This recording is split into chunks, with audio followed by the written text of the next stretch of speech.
Welcome to yet another episode Pound for Pound Boxing Report. I am your host Michael. Joining me this evening, Gail from nyfights.com. What's going on, Gail? Hey, I think we got a lot to talk about today. I think people Yeah, have been talking, so you we'll be think talking about it. people have not stopped talking since the end of that fight? I'll just leave it at that. Daniel from Four Boxing News and the Inscriber. Hope to have him on um, later on in the episode. For those who are new to Pound for Pound Boxing Report, Pound for Pound Boxing Report, live YouTube show, podcast, and blog, etc., talking all things boxing. The motto is when boxing is good, we will talk about it. When it's bad, we will talk about it. Bottom line is, if it concerns the sweet sides, it will get discussed. If you want to email us, you can do so. P4P at P4PBoxingReport.com. To check us out on Twitter, because I refuse to call it X, you can do so at excuse me, at P4P Boxing Report. If you want to check us out on uh, uh, Twitter, not Twitter, but IG. You can also do so at P4P Boxing Report as well. Let's get, and if you wish to donate, my bad, y'all. If you wish to donate, let donation be the best nation. Wouldn't matter to us if it's $1, $2, $5. We will be grateful for any contribution that help us behind the scenes. Um, if you, I know it's tax season. People are getting filing their taxes and getting their tax returns. If you wish to shoot us some coin, we'll be eternally grateful. Let's get things going. Let's not beat around the bush here, Gail. Let's talk about the fight that everybody's talking about this weekend, and that is Gervonta Tank Davis fought defending his WBA 135-pound belt against Lamont Roach at Barclays in Brooklyn. And yeah, uh, plenty of surprises. The fight ended in majority decision draw. A lot of people felt, myself included, that Roach did enough to win. I think he dominated the second half of the contest. There was real controversy this time in the first minute of round 9. We will get into that, but a lot of people were surprised by the performance of Lamont Roach. Were you? And were you disappointed in the output, the effort, and the overall strategy of one Tank Davis? So let's take the first question. Was I surprised about Lamont Roach? Not entirely, no. This was not the tune-up, gimme, layup, uh, cab driver fight that a lot of people seem to think it was going to be. Now, I've had the advantage because Roach is a Golden Boy fighter and Golden Boy's based out here in Southern California. Yeah, I've been cross paths with him multiple times. And he had all the tools necessary to get the job done. What the difference was his tremendous focus. Roach Jr. treated this fight as if it was his Super Bowl. Absolutely, fully committed to getting prepared, fully committed to developing that confidence that we all saw. And I heard that commented on possibly more than anything last week. Damn, this guy is really confident. Boy, he really thinks he can win. And I started feeling that little chatter under the surface of, damn, if he thinks if he's that convinced that he can win, maybe I am getting convinced he can win. And I heard from a lot of people, how moved they were by that and how much that he got them thinking, can he pull this off? Well, he really did. Yeah, we'll talk about the reasons why he didn't get his hand raised and why he was denied that moment due him when you hear those magical words and the new. Um, he was no pushover. He had the perfect game plan. Compliments to his father, trainer Lamont Sr., who's worked with him and who worked with Tank for many years in the amateurs when they were both young guys. And everything came together except for horrible decision by a referee, compounded by the failure to act by the New York State Athletic Commission. What a shame. Because Roach executed, did everything he was asked to do, and we learned a lot of new things about him, like he can take a punch too. And that served him well. Tank was Tank. Tank was the current version of Tank. No better, no worse. He's always been a slow starter. He's always decided that when he just wants to flip the switch, that he can get the job done, that he's got that one punch knockout power. But it's been tougher and tougher for him to let that happen. Really, I would say since the Ryan Garcia fight. And he tried to call on it this week, tried to in the second half of the fight get Roach out of there, and it was not happening. Not happening. So once that avenue to a win is taken away from Tank, he needed a plan B, and he really didn't have one. That was his big problem.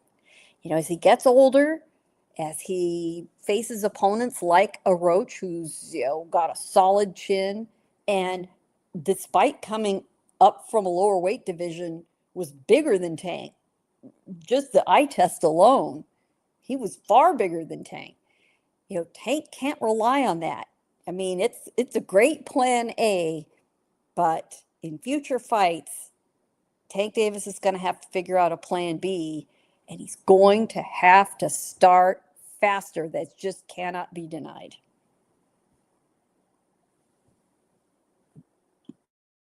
Three things. First, I'm so glad you mentioned, you said what you said about Tank.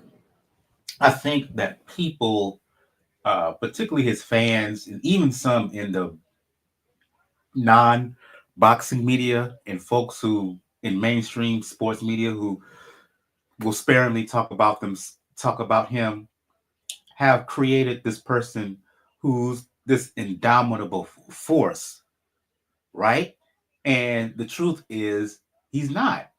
To co-sign Gail's point, Tank has always, I'm not going to say, well, no, I'll say it. He is a bit one dimensional in the fact that he fights pretty much the same way. And he has throughout his days as a champion. He gets off slow. He he he waits for his power to come through, and then he ultimately finish them off. You cannot do that um, against someone who is skilled and as determined and who has the familiarity that Roach does or did with him, right? When it comes to Roach, not just the fact that he was familiar with him, to your point, Gail, he was keyed up. He had an aura about him, right? And an aura and a focus. And you could tell that he was in there not just wanting to win. Johnny Tapia always talked about, the late Johnny Tapia talked about whenever he entered the ring, he refused to lose and he refused to get hurt.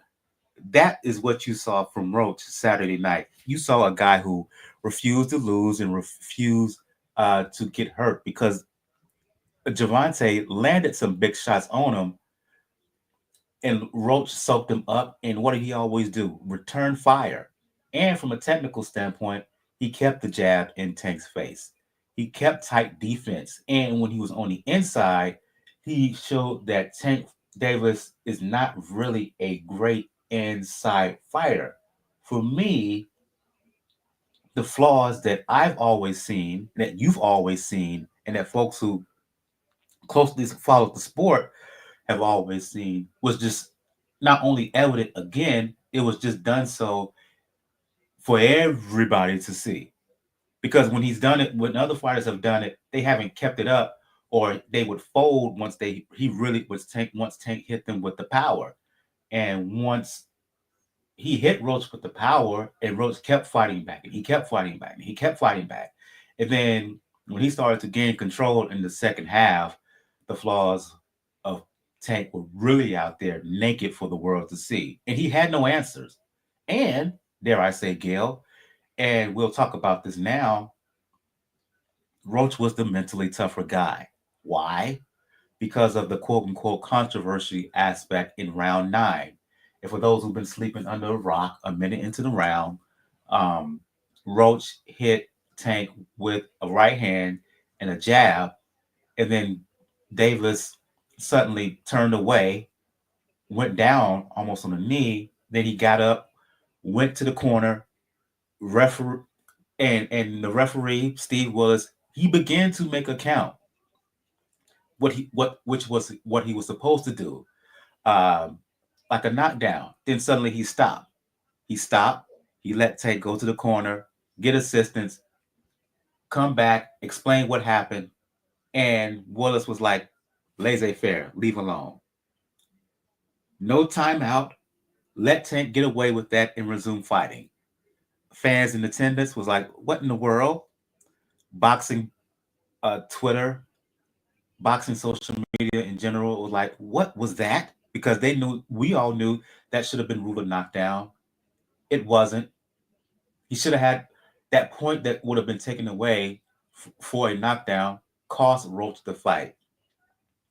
The aftermath of all of that, people are still raising holy hell that that was wrong, that was injustice. I agree with them.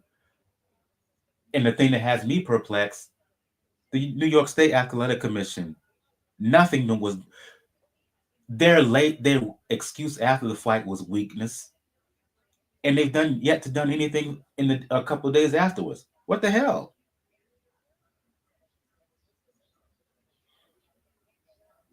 You're on mute, Gail. Yeah, sorry, little delay. We got a little bit of internet activity delay here, so pardon me. Yeah, referees make mistakes. Referees are human beings. There's a lot going on in the ring. There are distractions. There's, a bunch of people trying to get their attention. They've got to have their eyes on a lot of things, and we see mistakes happen. That's why in the states with very active athletic commissions where you've got very senior, seasoned, experienced personnel, that we've started adding replay and started putting people in position so that they can provide that backstop for the referee and assist. And sometimes it's simple as, gee, was that cut caused by a headbutt or was it a punch? They can take a look. And in New York, in Nevada, in California, you now have a replay referee, one of the other referees cycling out of an earlier fight, usually, or in some states they assign somebody and that's their job for the entire card. They sit there with a headset on near um, replay officials, and they can ask for whoever the broadcaster is in the replay truck, hey, I need to see the last 30 seconds of round 9 or the first 30 seconds of round 9, or cue up that punch, cue up that knockdown call or lack of, so we can take a look. Benji Esteves was the replay referee, as I understand it, in New York. I might have his last name wrong, but we know long time experience New York referee was the replay official. He asked to see that. And in theory, they try to make a ruling before the next round that the clock starts ticking quickly. Well, this incident happened in the first minute of the round, right off the opening bell. So he had the rest of the round plus the minute before the next round to get the ruling. Of all things, there were technical issues pulling up replay, and they didn't get to see it in time. Well, that's not good enough when a young man's future is at stake, when it's the difference between being a champion and not, when it's the difference between life-changing money because he's suddenly the A side, right? In play, you know what? I don't buy that. Let's say it was called a knockdown later this week. 2 rounds after, let's say it was 2 rounds afterward, let's say it was the end of the fight, it didn't change the trajectory of the round because it was such an odd situation. Tank wasn't knocked down. Tank wasn't hurt. Tank voluntarily took that knee. He would That's have right. got he let's say that it was counted as a knockdown. All that means it would not have changed how the rest of the round proceeded at all. Whether it was ruled that night, Sunday morning, today, a week from now, that round would have continued exactly as it did. The only difference is the instructions would have been given to the three judges, score that a 10-8 round. What's stopping it from happening now? It denies Roach that moment of glory, but it makes things right. It makes things right. That's how it should happen. I'm very frustrated by this. If you've got the ability to correct mistakes, for Pete's sake, why aren't we correcting them? It isn't a ruling on a foul. It isn't a ruling where someone was hurt and the fight would have been stopped, that it would have given one or the other fighter an advantage over somebody who had been hurt, or the reverse. None of that stuff was in play. The fight would have ended exactly as it did. However this comes down, except that it would have been the right call. And man, I remember thinking at the time, damn, I hope this doesn't end up being the difference in the fight. So for all of you out there who think I jinxed it, my apologies. But I don't think I was alone in thinking that. I'm sure a lot of us out there were watching thinking, oh man, that is a big time world class screw up. And let's hope that the scorecards are a little wider one way or the other so that it ends up being just a footnote in history. Instead, it is the headline. Absolutely. Let's talk about what happened after the fight, right? Um, and the reason that Tank stated that he turned away and took the actions that he took in the post fight, immediately after the fight, he claimed that something got in his eye, grease got in his eye, and it was all the result of a uh, getting his hair done, right, leading up to the fight. And he's doubled and tripled down in a couple of days afterwards. He got roundly booed by the crowd, and I don't blame him for doing that, right? And the way that he's contorted him, well, not contorted, the way that he's carried himself on social media afterwards, right? Uh, you've said it once, if you said it 1,000 times, Gail.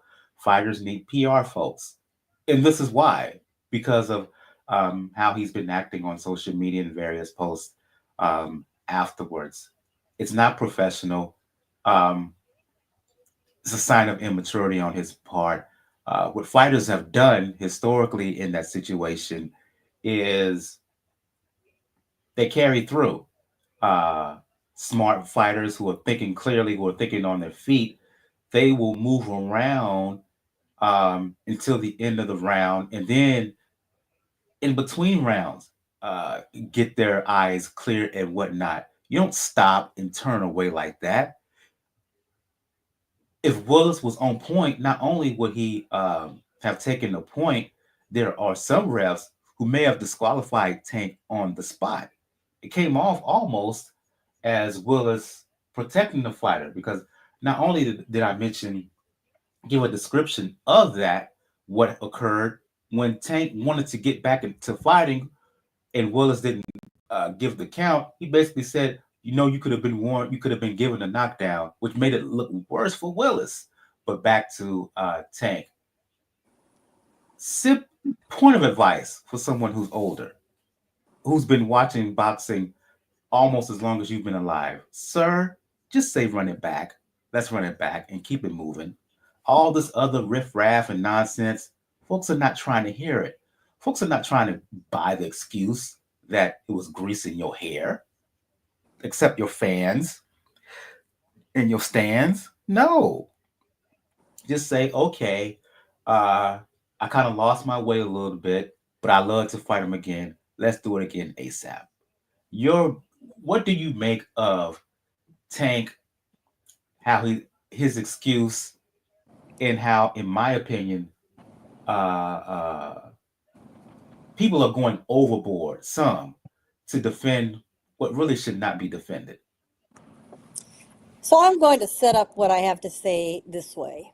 I'm going to take Tank 100% at his word that due to working up a sweat, having had this hair braided down, which everybody has to comply with rules about their hair being secured. This is a bigger issue for women who tend to have long hair, but there's a lot of male fighters with longer hair. You've got to have your hair 100% secured down. The easiest way to do it for most guys is to have it braided that way, or cut it off, or shave their head, whatever.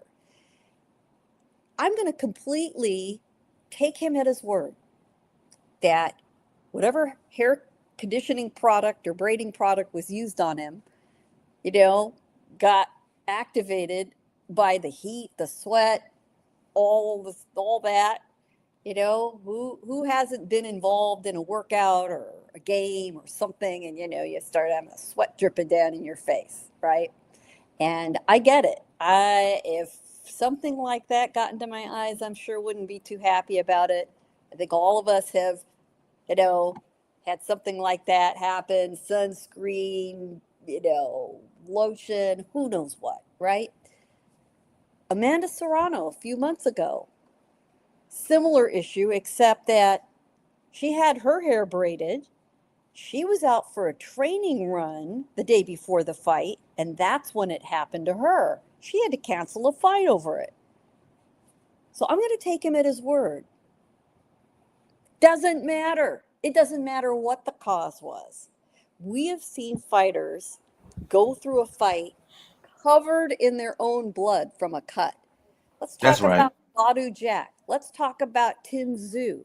Let's talk about any of these guys who have a hellacious cut. Blood is very saline, it's very salty. And you talk to any of them, and they'll tell you how bad it stings because something salty is running into your eyes. Well, you know what? That's part of the game, and you deal with it. And it's not quite as sexy or, badass to, to fight through having your vision obscured by your hairstyle versus from all the blood on your face. But it's basically the same thing. It does not matter what the cause is. It doesn't matter. You could have a sudden migraine attack in the middle of the round. You take the knee, and that I mean, nobody's the most infamous please. situation, the most infamous situation. Ali, then Cassius Clay, Sonny Liston won, right? Yeah, He there comes you out in the go. corner waving his hands, liniment. His eyes were stinging and watering. He fought through a whole round, in fought through a whole round with his vision blurred and his eyes stinging. You tell me he can do that, but you sit there and just all of a sudden want to stop action because you got some grease in your head? No one's buying it, sir. I'm buying the reason. I'm going to completely take that. I'm not buying the Red reason. I mean the fact that he stopped all of a got the red sudden. You herring. couldn't fight through it, sir. Well, a guy that's not faced a whole lot of adversity in fights, that's a new situation for him. And he, for whatever reason, was unequipped to deal with it. It could be that it just threw him off. Uh, I, as I've thought about it, I think it's possibly because, Tank isn't the most active fighter, and you stay out of the ring, your muscle memory for dealing with adversity, knowing that no matter what happens, you've got to suck it up and press forward. Young fighters learn that. Journeymen know that. When you're the A side and when you've been treated with kid gloves, you think you can do whatever the hell you damn well want to. It's not a sparring session, man.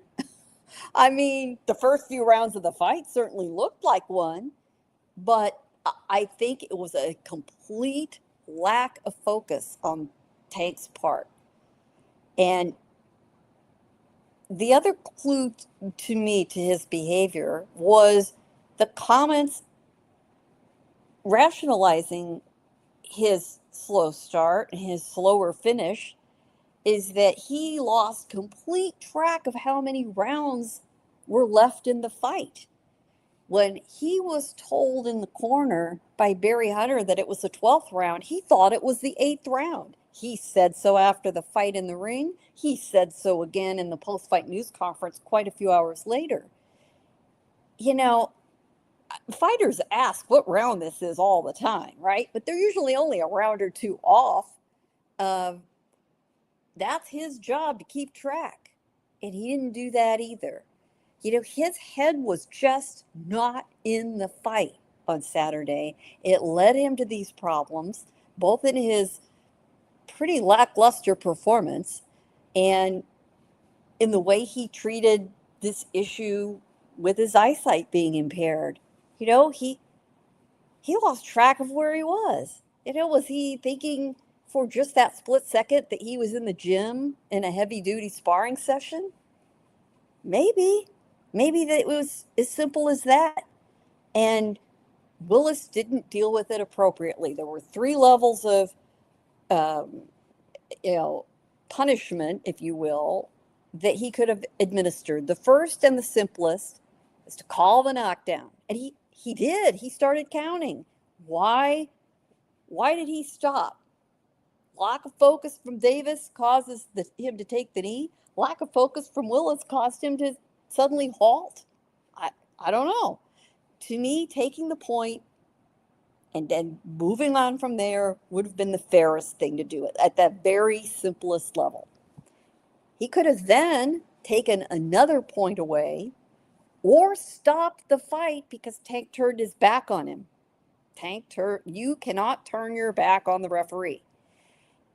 Because of the high stakes of the fight and because it was fairly even to that point, I probably wouldn't have done that.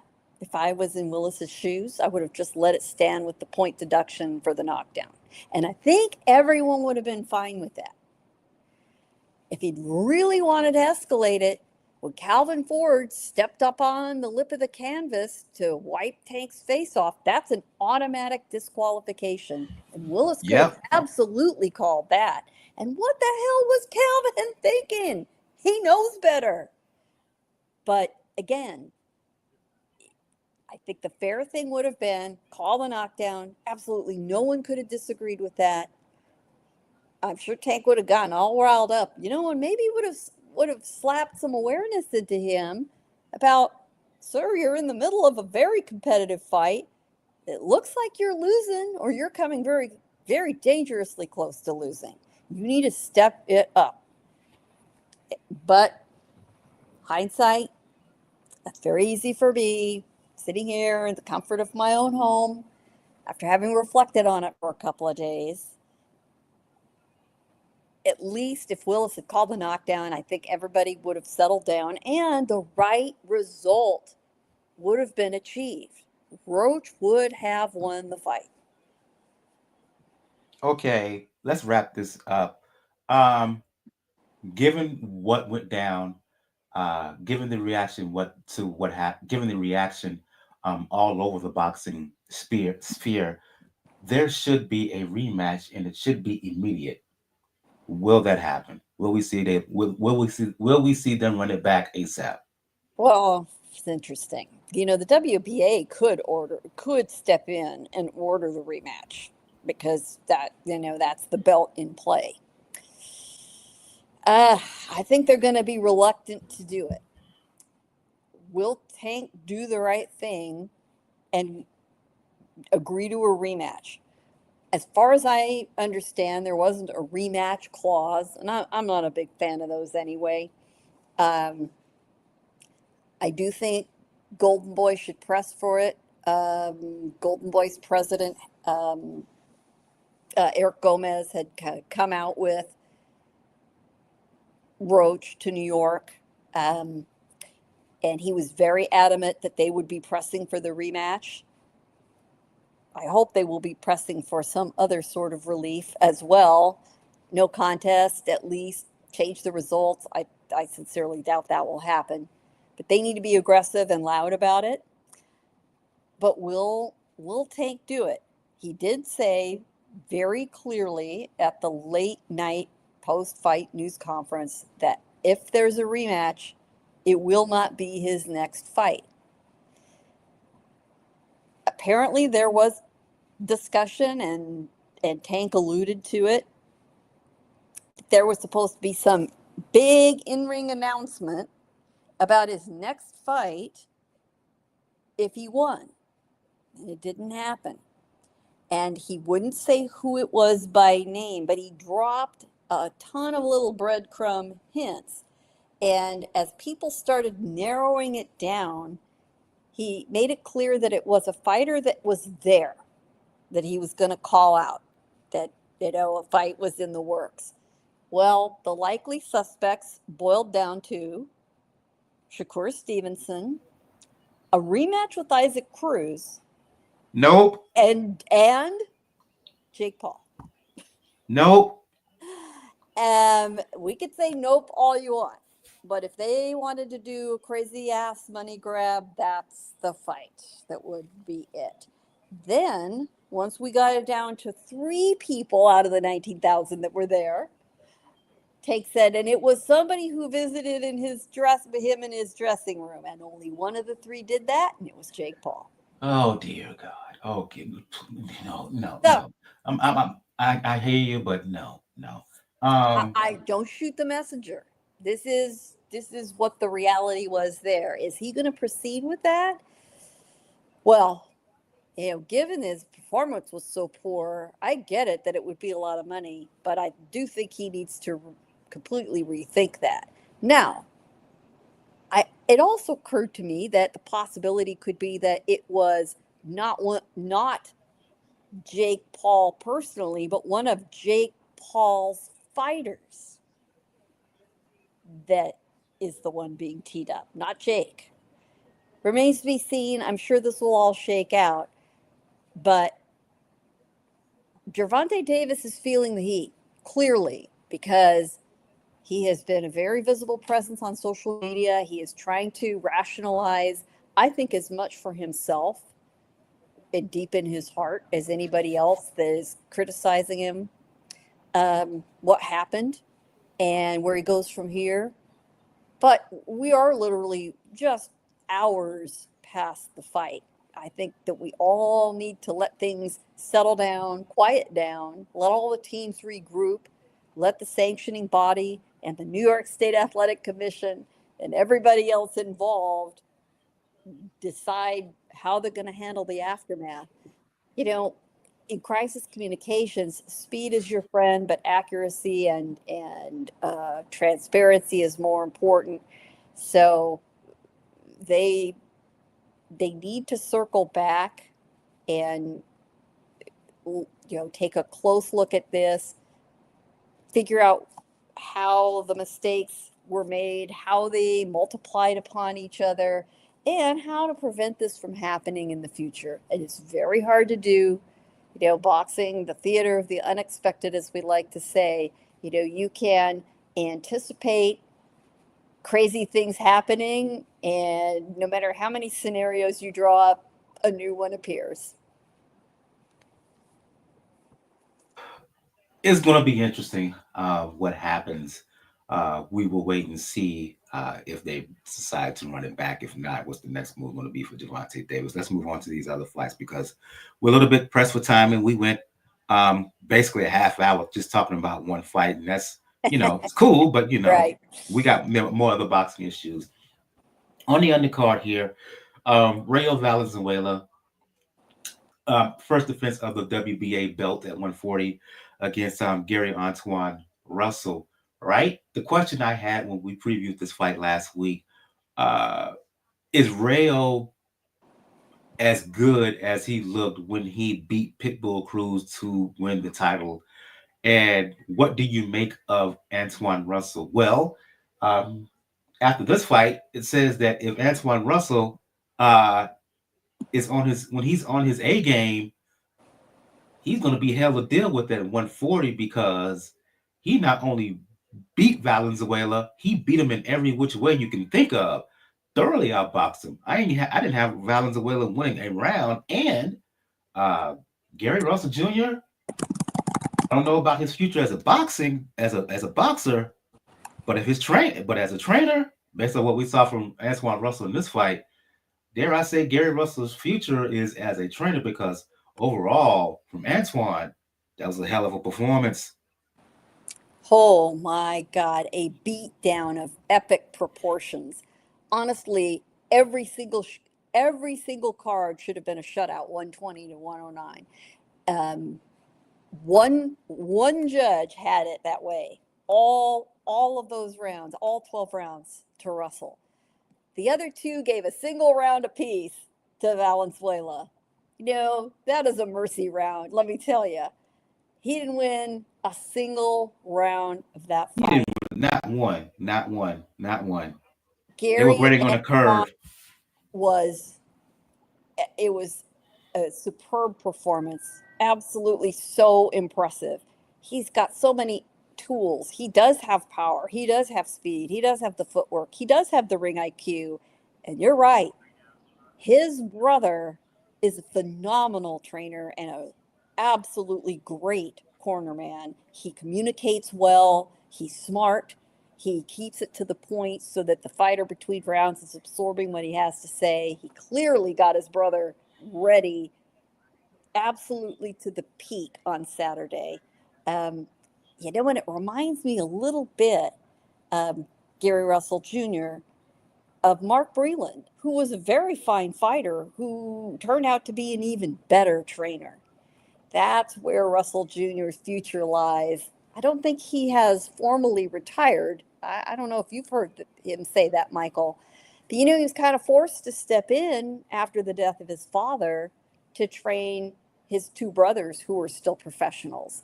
And I'm not sure if he intended to take that on as a full-time role, into the future forever, but he'd do well to stay there and take on some other fighters if he's inclined to do so. His brothers are very, very fortunate to have him. His talents are apparent. But damn, it's so frustrating that the Russells fight once a year and then they go Yeah, off and disappear back into their lives. Please don't do that, Antoine. Please. You need to get back out there. Just give us two fights a year. I just mean, alone, just come alone to carry on. just to carry the momentum because uh, on these boxing social media streets, there were a lot of fans, a lot of people who were talking about how well he performs. He needs to continue that momentum to keep his name out Absolutely. there. Imagine how good he would be if he didn't let a year of ring rust accumulate every time he gets in the ring. That's right. That he's more active, that he builds upon those successes, and that he keeps the muscle memory of having to execute in a real fight, not just in the gym, close to him. Now that he's got that belt, though, the sanctioning bodies are going to force their hand a little more, and I hope they certainly do. Um, Man, he has a lot of opportunity in front of him. That division is on fire, and he is not a young man. Antoine Russell is 28, so he he needs to make some time. Now is the time. He's hitting his peak clearly. If he's not hitting his peak and it's still ahead of him, he is going to be unstoppable. But it was a phenomenal performance. Good for him. Rayo Valenzuela has to really go back and regroup. I mean, near the end of that fight, Robert Garcia was begging him to do something. He just could not convert at all. And had no answers. Had no answers. None. If they were to fight 10 times, Russell would beat him 10 times, based on what I Yeah. saw. That fight was for the B8 belt at 140. On that same card, you had Alberto Puello defend the WBC belt against mandatory challenger Sandor Martin. Many people remember Martin for his close fight with Teofimo a couple of years back, a fight that I felt that Martin won. And I don't have much to say about this except that just like I felt that Martin beat Teofimo, I felt that Martin beat Puello. He didn't get the decision split, I believe, in favor of Puello. Kind of sucks, in my opinion, for Martin because he gives good action. He's competitive. He's a very good boxer, but he keeps falling on the short end of these decisions. Yeah, gosh, he is the bridesmaid and never the bride at all these fights. He performs so well. The one time he did make it happen is when he sent Mikey Garcia into retirement. He always comes very close. He's always competitive. He uses his strengths to the best of his ability, but they are sometimes hard fights to watch because they're very tactical. I found this one enjoyable. I really did. But a guy like that, he's just hard to look good against. You just have to hope you escape with the win, and Puello did what he needed to do. And finally, get some comments here. Daniel, who's not joining us this evening, he said hello to you, Gail. He also says that Martin is a hard luck fighter. I completely Yeah, agree. yeah, he is. I hope that he takes a middling fight next, but he'll get a couple more opportunities. He is a really good test um, for anybody in the division. But isn't he over 30 now? He is. Yeah, that's the other thing is that I'm not quite sure how many more fights he has left. But he's not a brawler. He's not a Mexican style all offense kind of guy, right? Because his defense is so good. So, he may last a little longer into his career should he want to continue than, your average fighter who's taken a lot of shots and, trading and getting a lot of damage done to him. He has not taken that kind of damage.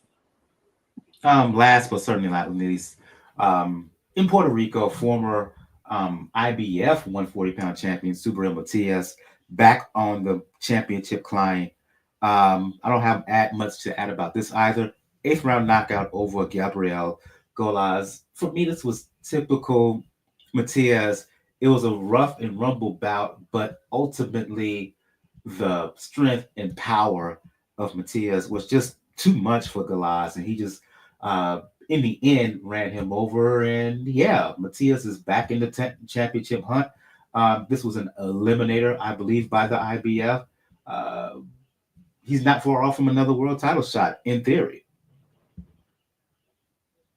Yeah, he had a nice comeback fight. He was the buzzsaw, the entertaining buzzsaw that we had seen before his loss. And, unfortunately, his opponent just, his face looked like it was getting put through a meat grinder to not be delicate about it. And, it turned out to be a blessing for him. I'm sure he could have continued several more rounds with Matias had his eye not been so damaged, his face not been so messed up. But there was no point to that, honestly.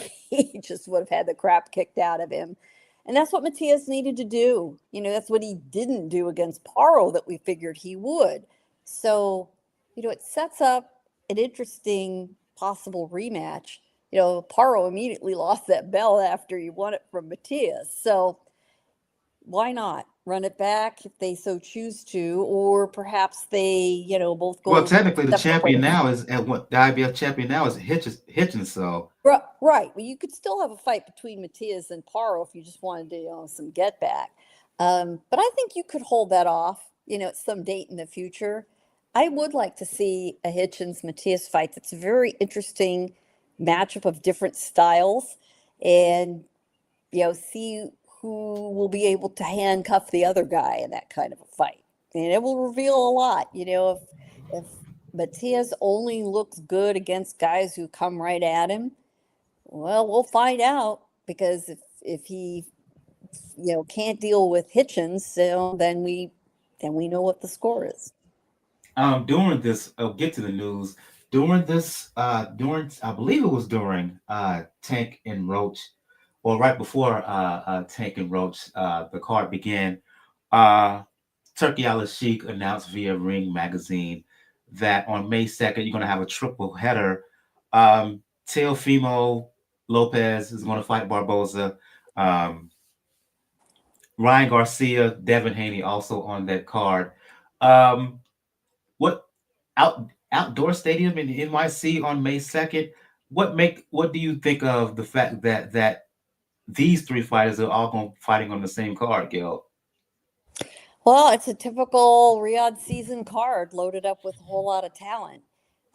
Turkey had actually made the announcement just before about 1 o'clock Eastern time. It was fairly early on Friday for me. I think at 10 a.m. I was aware it My had been. apologies. Yeah, it was pretty Thank you. early.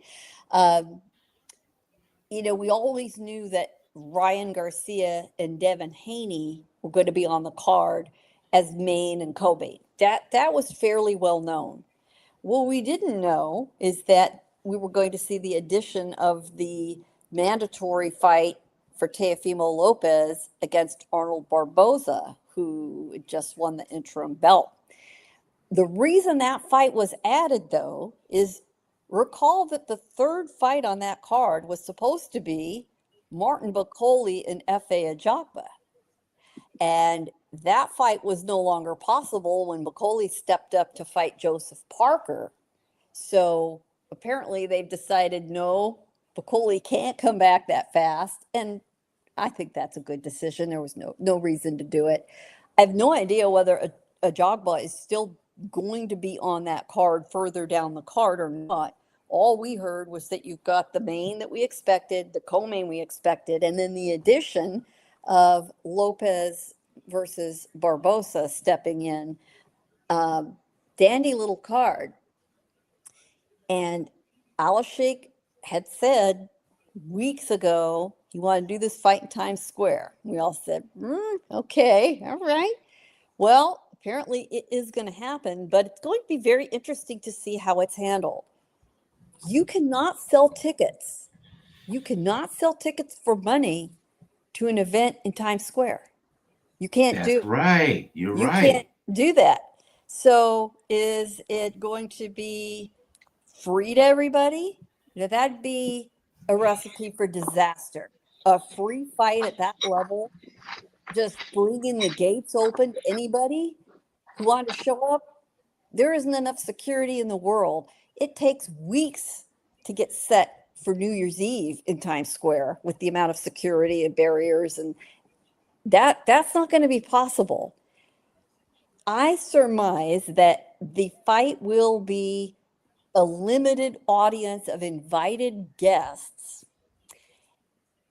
physically present, because there's no other way they could manage it. It also brings to mind, okay, where are the dressing rooms? Where are the trainers going to set up? Where's the medical? Where's the ring walk going to happen? Where are they coming out from? There is a lot of logistical questions to be answered. And these are not small things. These could be tricky in a venue built for events, let alone somewhere outside in the elements at a time of year where the weather is far from guaranteed. And let's talk about some other logistics here. Ryan Garcia is currently being trained by Eddie Reynoso. The next night, Canelo Alvarez is supposed to be fighting William Skull, which is going to be announced at a big news conference this week, also by Eddie Reynoso. So is Eddie supposed to be there for Ryan all week and then fly to Riyadh? No, that's not happening. Canelo is Eddie's ride or die. Ryan's going to be handed off to somebody else. But wait, there's more, because Top Rank has announced that Inoi's fight is going to be that same weekend on Sunday. And And this is what you're also in Las missing. Vegas. Reynoso trains Teofimo as well. That's true. So Now Teofimo has been working with Eddie. I'm not too clear that that's a fight night or fight week situation, um, because Teofimo's been hanging here in the San Diego area at the little gym that Eddie uses, when they're in this area, and Teofimo's been there. So I don't know what's going to happen there. oh, But what there's you a was mentioning lot, in a a lot way, yeah, of that's gonna be lighting is on. that the is that the LA or Vegas flight for in a That is the way? Las Vegas card, in theory, that a Sunday fight would place it on Monday in Japan. The timing's going to be very interesting. Is there going to be an attempt to sort of split the difference so the Japanese viewing audience can see this card, at a decent hour? Or that going to be accommodated? A primetime fight on Monday night in Japan would need to take place at an ungodly early hour in the United States. Man, listen. As That's someone who has to get up and cover in a ways fight live in Japan, yeah, you talking early morning. Well, as somebody who plans to be there, I'm imagining myself sitting ringside at 1 in the morning in Las Vegas, which is probably, that's a possibility. I'm not sure if Top Rank really was thinking through the schedule all that well. I think we're going to see some of these details get solidified and perhaps change a little bit. That weekend here, 2 months from when we're talking, is going to be just flat out batshit crazy. You're going to have the Garcia Haney Teofimo card. You're going to have Canelo's fight. Say what you will about the matchup. Canelo is still a draw, and there'll still be a loaded undercard. And then you have Anui's appearance in the United States, all within a matter of a couple of days. Whew! Hang on, buckle up and hang on, everybody. Yeah, that's going to be a lot. I see Daniel has joined us live. What say you about this triple header in New York with Teofimo and Barboza, and I forgot to mention the other card fights. Ryan Garcia's fighting Roland Romero. Devin Haney is fighting former um, unified 140-pound champion Jose Ramirez. Oh, okay.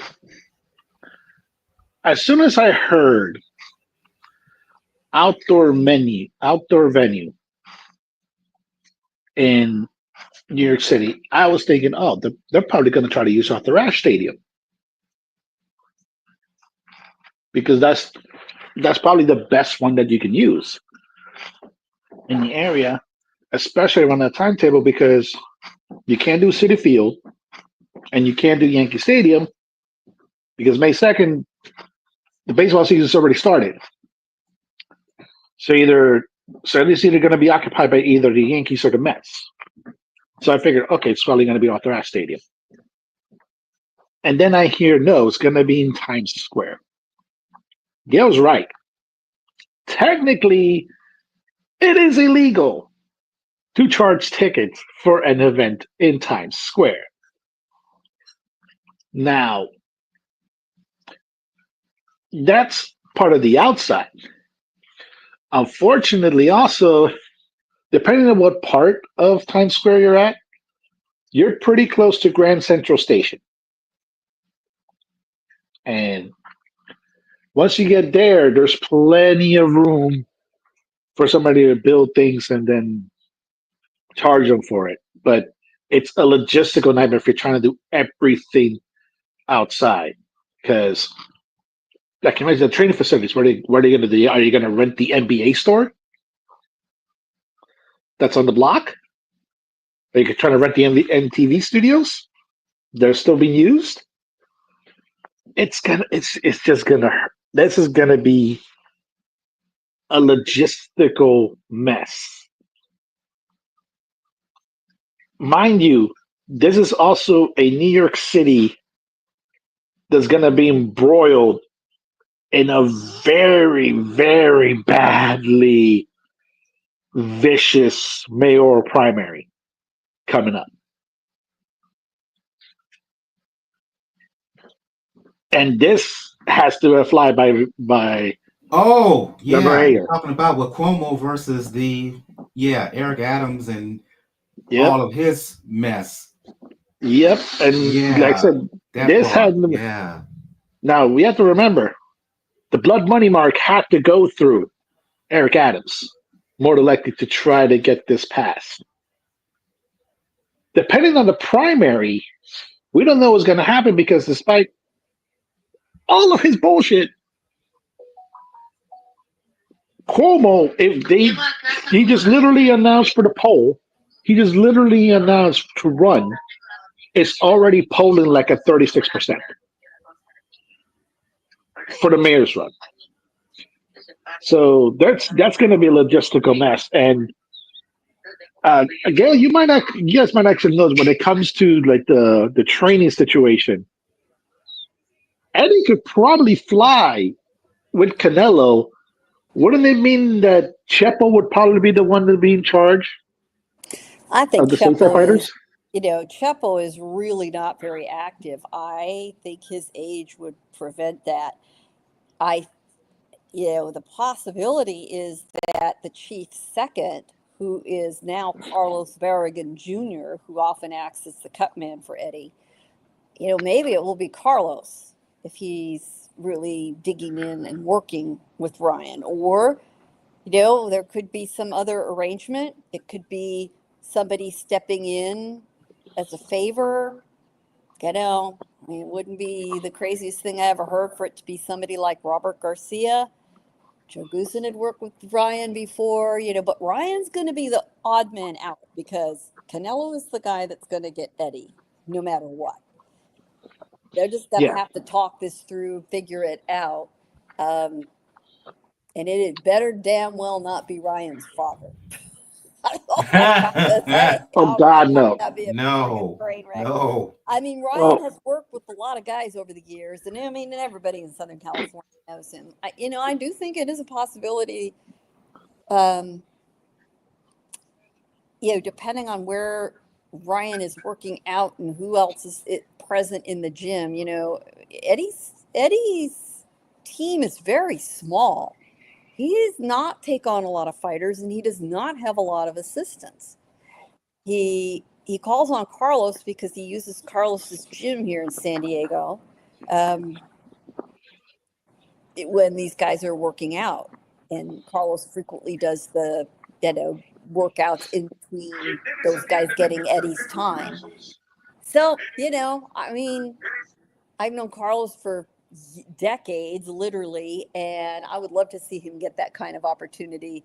I assume that's one more of these many, many, many, many, many details about that week we're going to find out. And we are going to get fight announcements all week this week, starting tomorrow. So I think a lot of these questions, some of the bigger initial questions will be answered. But we've all heard that saying, the devil is in the details. And whew, man, there are a lot of details to work out. The one thing that looks clear, thank God, I hope the crazy ass idea about fighting on Alcatraz is dead, dead, dead. Oh God, no, no. oh no, no, no, And no, I'm not even no, saying that no. as an indictment against Alcatraz. It's just no, no. It's just Oh, too hard to seriously, make, too that's just difficult to make. logistically just stupid. I mean, Yeah, come on, you're just nuts. yeah. Again, that's going to be May 2nd in NYC on the Zone pay per view. Teofimo Lopez defending WBO 140-pound belt against Barboza is mandatory. Devin Haney making his return to the ring, fighting Jose Ramirez, who I just don't know where he's at mentally, given his last fight, Ramirez. And Ryan Garcia makes his return to the ring against Rolly Romero. Let's move on. Preview some fights here. Light weekend, everyone. The main fight card, I should say, is going to be in London on Peacock. Given Peacock's relationship with Boxer, it'll even be questioned whether Peacock will actually air it because fights have been lately difficult to find on Peacock for some reason. But doubleheader here. Let's start with the undercard, the main undercard. It is Caroline Dubois defending the WBC 135-pound belt against Bo Shin of uh, South Korea. Daniel, and then you chime in together if you like. Sheen, she brings the action to her opponent. I mean, I saw her fight with Delphine Pearson, and Pearson fights like a bull in a china shop, and yet Pearson fought backwards on the back foot in the win that she had over Sheen. That speaks to the style that Sheen brings in the ring. She's fighting a Dubois who looks like the genuine article. Hasn't been tested. I don't know if she will be tested. Well, put it this way. She'll be tested in the fact that she's going to be facing someone who's going to be in her face all night long. The question is whether Sheen, who was the smaller woman, fought most of her career at 130, will she be able to walk through the power and strength that Caroline Dubois brings in the ring? If Dubois is in shape physically and mentally, she's going to have to be, because I don't know if she's just going to bowl her over. She will win. Uh, if she's not in physical and 100% physical, if she's not in good mental and 100% physical shape, uh, things could get interesting in the late rounds. But Hmm. ultimately, I just don't see it. I just don't see it. I have Dubois winning this. Yeah, this is a situation where you have an all action fighter versus a blue chipper, because that's what Caroline Dubois is. She is a blue chipper, and this is probably the best test you can give her. You have to put her with somebody that is not going to back down, that is going to try to win every round, and is willing to be in the trenches with you to get her punches in. And we know that Dubois are resilient. We saw Daniel Dubois come from basically being put into obscurity by Joe Joyce to him having an actual belt. So Caroline's made from those bones, and if she gets tested, it's gonna be a pretty decent fight. But Dubois is a blue chipper for a reason. I expect her to break the opponent down. I would not be surprised if she gets a late round knockout. The main event, Gail, is unification bout at 147 pounds between IBF champion Natasha Jonas, IBF and WBC champion, excuse me, Natasha Jonas, WBA champion Lauren Price. The youth and the skill and the speed of Price versus the experience of Jonas. Jonas is what, 37, 38 years old? Will age finally catch up to her? How will Price fare in someone who's going to give her a real battle? And I think skill for skill can compete right with her, because so far Price has had no one who could really test her. Even the McCaskill fight, which she won easily. Uh, she's been so superior to her opponents in terms of the actual skill department. Well, Jonas, she's been there. She's done that, right? Uh, if she doesn't get old in one night, I think this has the potential to be a hell of a battle. Yeah, I am so disappointed in the disillusion of boxers' um, contract with NBC Universal via Peacock. That contract ended at the end of 2024 and has not been renewed. There's been discussion on and off about maybe they can get another deal set for, but at the moment there is no North American television of this card, and what a shame, because we would have the opportunity to see two terrific women's professional fights. Now, the Dubois fight, yeah, I think that's going to be a showcase for Caroline. She's only getting better, only getting, um, you know, much more command of her power. Should be entertaining. I do think she has every possibility of a knockout win in that fight. Jonas and Price is going to be a war. There's so many variables here. Yes, how will Jonas hold up? She is the older fighter, but you know what? Not by quite as much as we might think. Lauren Price is 30. Like a lot of women professionals, they stay in the amateurs longer because there's more opportunity. But Jonas is 40. Jonas is 40. The women do stick around longer. I mean, at 40 years old, Natasha Jonas still has only had 19 fights. At 30 years old, Lord Price has only had 8 fights. So it is a true best fighting the best matchup.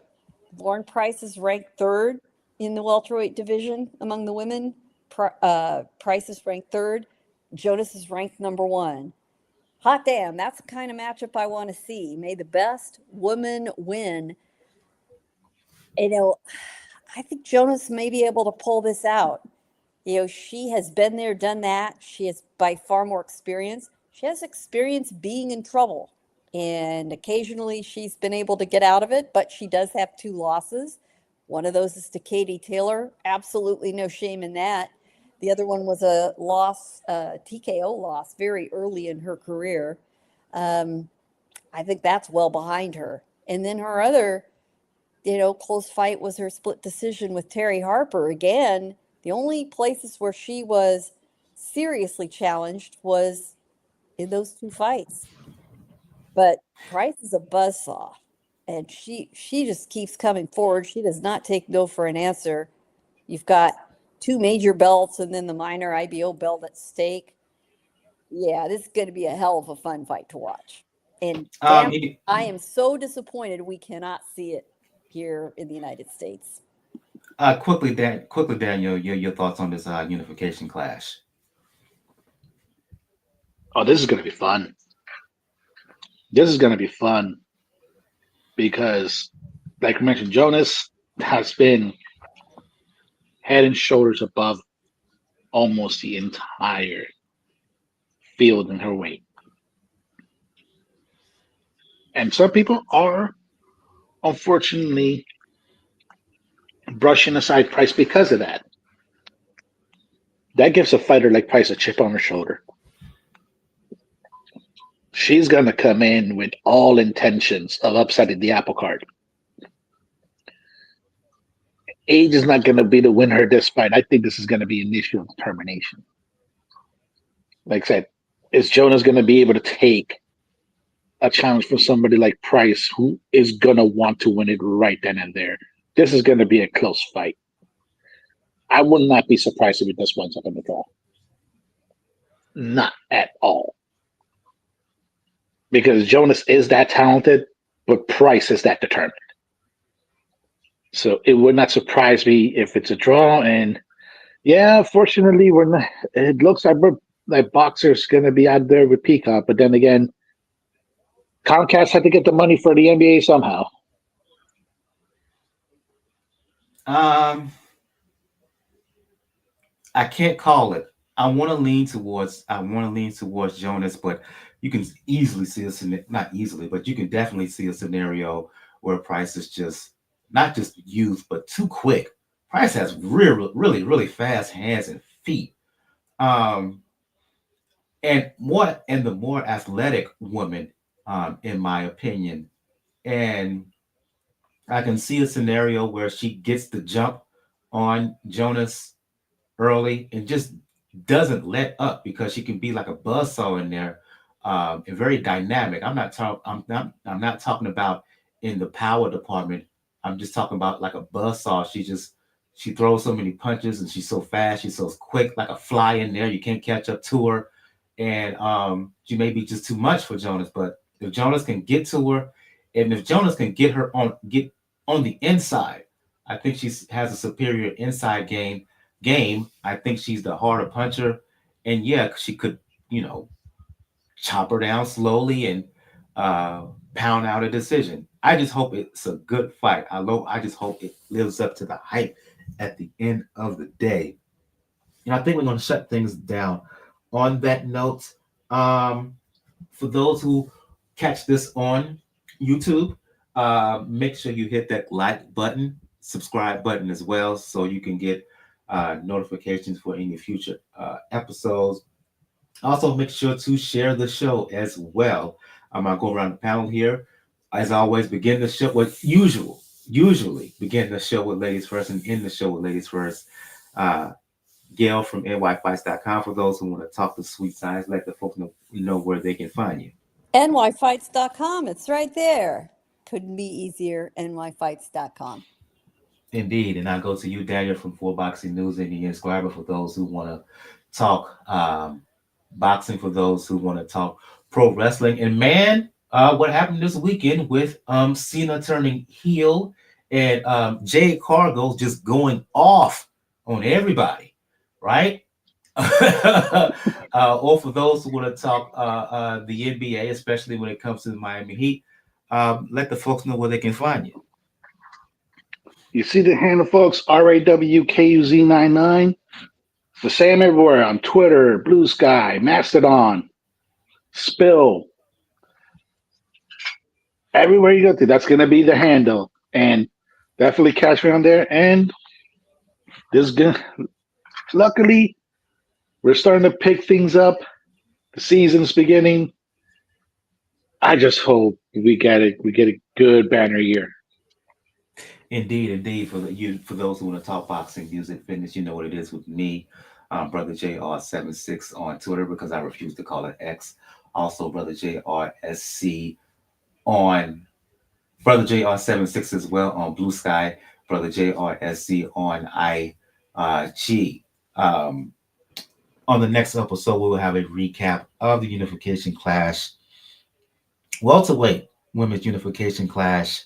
Um, Jonas versus Price, and as well as the undercard bout, Caroline Dubois defending her WBC lightweight belt against, again, Bo Ming Rishin of South Korea. And we will have a preview. I guess we got to talk about this, y'all. The return of Keith Thurman um, fighting Brock Jarvis in Australia. Also, previewing what is a unification bout at 112 pounds. One of our favorite fighters, Kinshiro Shiraji, defending the WBC belt against countryman and WBA flyweight champion um, Sego Aki. On the undercard of that, Oscar Anthony Alasquaga defending his WBO 108-pound belt against former champion Hiroto Kawaguchi. I think that's going to be an excellent fight, by the way. That's going to be in Tokyo on March 13th. Um, there's also another world title fight at 108 pounds. WBO junior flyweight champion Shokishi Awata is defending his belt against Renee Santiago. So triple header happening in Japan, March 13th in Tokyo. We will preview those bouts as well. Again, I want to thank everybody who's checking this out. For Gail of NY Fights, for Daniel of For Boxing News and the Inscriber, this has been episode 465 of Pound for Pound Boxing Report. We see you next time. And before we head off, the passing of one Angie Stone, right? Being a native South Carolinian, being a fan of hip hop and neo soul, she tragically passed away via a car accident in Alabama. If you're talking Black music history ago, or just hip hop and just neo soul, Black music aesthetic over the past 35, 40 years, you cannot go without mentioning her. If you talk D'Angelo, you must talk about Angie Stone.